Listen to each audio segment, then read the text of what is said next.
Deadlines can be pretty overwhelming, especially when you first start out as a freelancer. You got all these deadlines, these big projects, you're not quite sure if your client will even like it, and that can lead to you messing up your schedule and eventually not being able to deliver the project on time. So we're going to go over some deadline tips and some tips for you to better manage your time as a freelancer. So as we mentioned before, you want to break your big project into smaller increments. And that way you can allocate certain weeks or certain days to each of them and ensure that you're getting them done in a orderly fashion.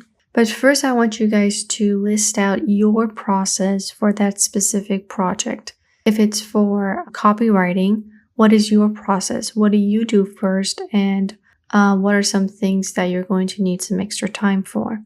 So it's always helpful to write down your process. This would be something you would be adding in your proposals as well, but it really helps to make sure that you're doing everything right in your own terms. So let's go over an example for copywriting. I'm going to need a topic from the client. I'm going to have to spend some time researching on that topic, writing out my ideas, brainstorming them, and then writing a draft, fixing that up for a final draft. So far I have 5 steps, 5 personal steps for copywriting. This will be different for you, and it especially changes when you're working with different industries. So whether you want to add that in your Notion workspace, on a piece of paper, on a blackboard, chalkboard, whichever way you prefer, make sure you are familiar with your own process and that you familiarize your client with it as well. So now that you have your process and you've broken down your project into smaller increments, we are going to see how we can allocate a time and set milestones for ourselves every week. So what I'm going to do is go to a platform called Whimsical.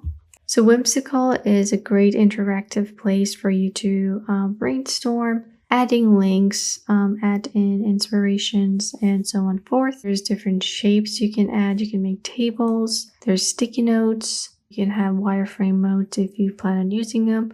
You can do mind maps and so much more. So what I'm going to do is to work with a sample project. So I'm going to get a rectangle right now and say that I'm doing copywriting. So this is my project. I got it from my client. They've told me what they wanted, which includes, let's make a thing below, make it a bit smaller. So they want it to be about burgers. That's our topic. From this topic, they want nutritional information, maybe pros and cons, best recipes, and stuff like that. I'm just gonna drag this here, and I'm basically just making a map for myself to break down this big project. So this is project A, copywriting. Okay, so just like writing this stuff. So if the person that requested this project wants me to write an article for burgers in New York City, I'm going to break down exactly what I think would make a great article out of that topic. You can add links here for me to refer to later. I just searched best burgers in New York City. And these are my 3 main increments. So for each of these, I first have to have a research phase. So I need to research each of these stuff and allocate time for these research. So I'm just going to go ahead and say 1 day for this whole research process. Say 1 to 2 days. I only have 3, but that can differ for you. And then after that, I need to write down my ideas. So for best locations, do I want to talk about maybe Brooklyn? Just like narrowing down the list. With nutritional information, do I want to talk about the iron or the protein? And as I go forward, I'm going to keep increasing this. So this will be tailored to copywriting. So do I want to look out for iron and for tips? Let's see, fresh burgers.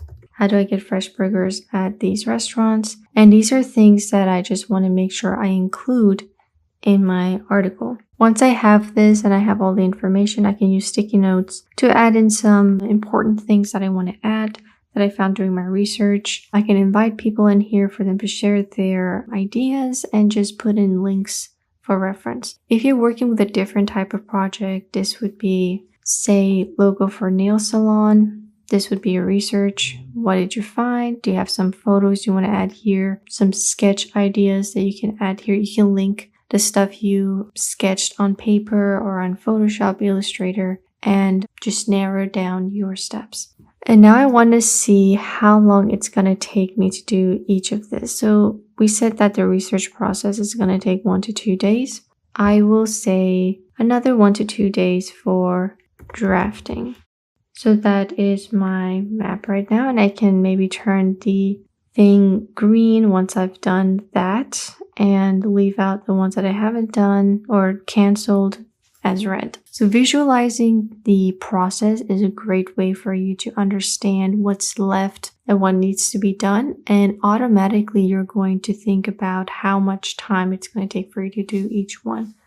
Okay, so once I have this, I want to now plan out my days and then my weeks. So for my day, I'm going to pick one of these bigger stuff and use 60% of my work hours on that one thing, and the rest of them I want to use it for the other stuff. So every day try to focus on one increment.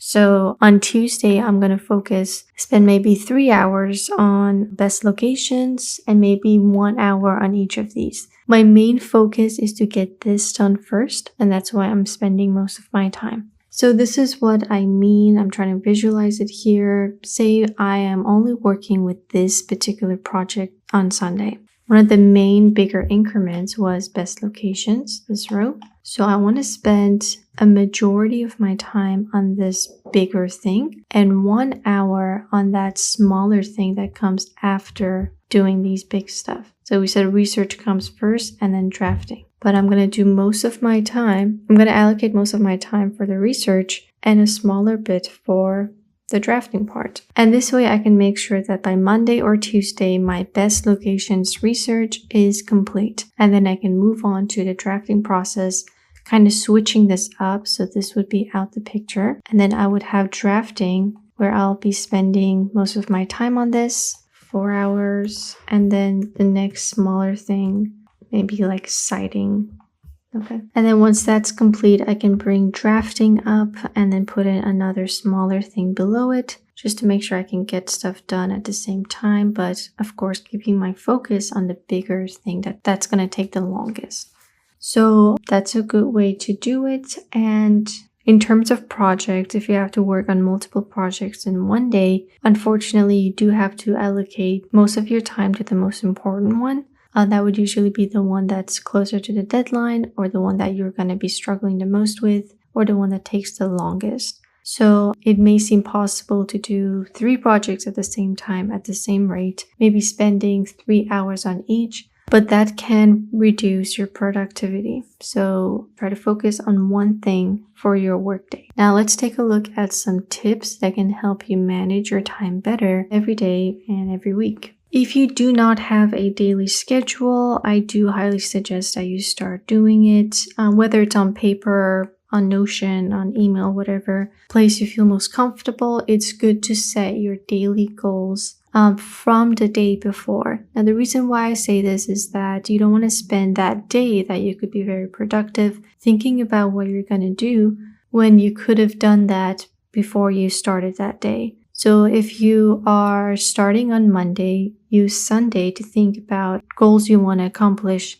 by the end of Monday. If Monday is going to be a day where you're also going to be outside on someone's birthday, try to think of a realistic time frame that you can have for actual work. So try to set realistic goals from the day before. Next, as we spoke, have one main focus for that day and try not to put everything in there or repeat the same schedule every day of the week. because when it's repetitive, you're just going to be tired of it and not get anything done. So for each day of the week, have one main focus. You can allocate 60%, 70%, depending on how big that focus is. But this will make sure that you can get those increments done as you progress in a week. Third is breaks. Now, it may seem like it's a bit unnecessary, especially if you have tight deadlines, but you don't want to overwork your brain as it really does reduce your productivity. So take some time to go out for a walk, maybe clean your workspace, and then you can come back to work with a fresh mind and make sure that your productivity doesn't drop. Next is brainstorming sessions. Even though you may know what you're doing, it's always helpful to maybe look at some other stuff on the internet, get some fresh ideas on the go as you're making progress in your project. So if you're doing graphic design and you're trying to give a logo to your clients, maybe pick up a few logo design books, scroll through Pinterest just as a brainstorming session for you to get some creativity juices flowing. The last thing is to check in at the end of the day. How many of those goals did you accomplish and what is left? Now, if there is something left that you couldn't get done, say for Monday you were doing increment A, B, and C. If you did not have time to do C, that part is going to go at the top of Tuesday's schedule. So that way you can make sure that you're not falling behind schedule. So do that. Do not neglect any of those increments because you will probably forget about it, and that's not going to be very helpful when you're delivering stuff to the client.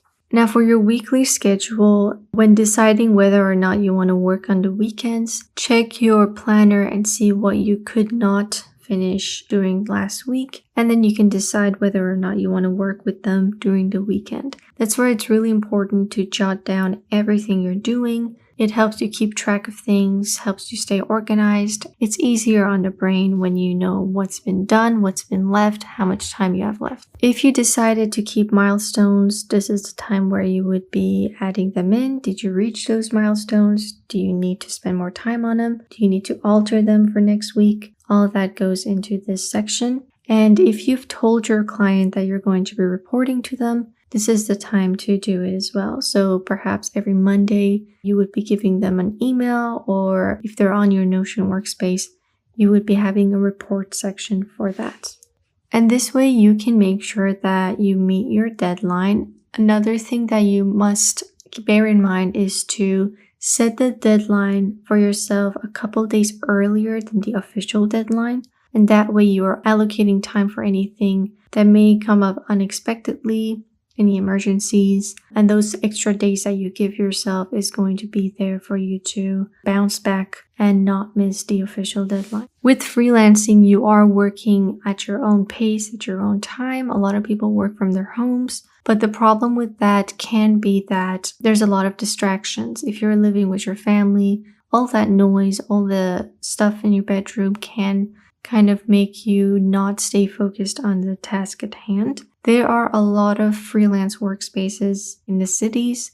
You can rent some of them or just go to the library.